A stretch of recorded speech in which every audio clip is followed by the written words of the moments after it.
I'm Don Lewis, coming to you from beautiful Florida. And today our question comes to us from Mary.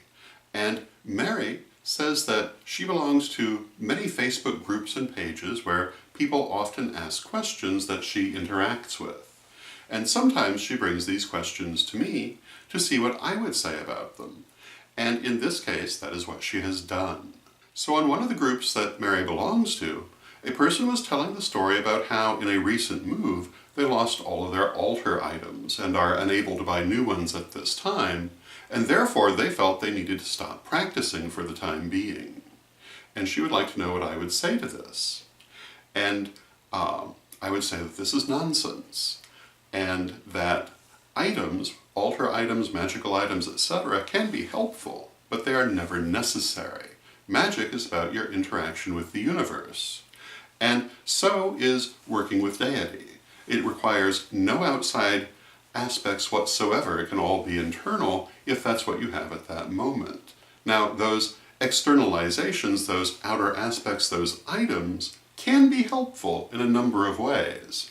And we talk about this in the very first lesson of First Degree. Things like elaborate altar items can help to put you into the right frame of mind for magic. Sometimes the items they're made with can be helpful because certain stones and metals have certain properties, but you must never ever think that you need them, because everything you need is inside.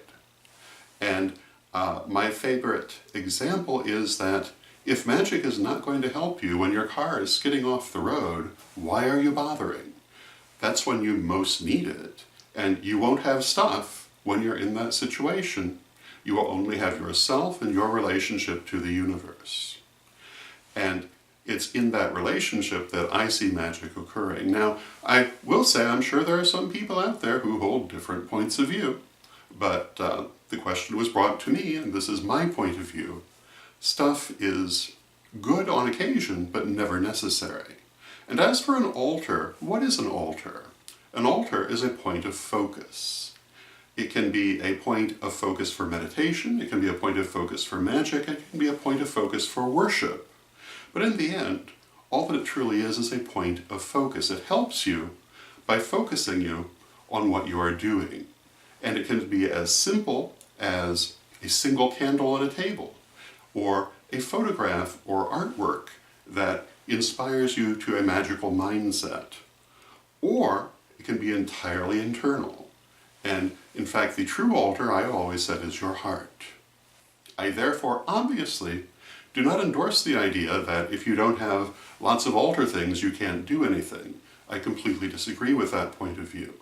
I do see an awful lot of people caught up in it, and I think it's a terrible mistake.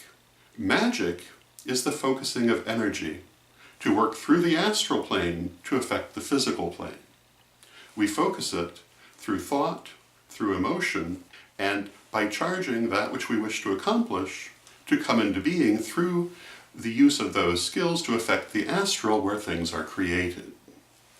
And none of that requires anything external to our will, our thought, our emotions. Those are the things that you're actually using. Other things, external things, can be helpful, but again, they're never necessary. So to the person who's lost their items, I'm sorry you've lost your items, and I understand you may have been quite attached to them, but that's no reason to stop practicing. In fact, it might even be a gift from the universe to show you that you need not be dependent on external things. So those would be my thoughts on the matter. I hope you find them helpful, and until next time, may you blessed be. Please join me for our Correllian Peace Prayer. I pray for peace. I pray for love. I pray for stability. I pray for the nation where I live. I pray for the world.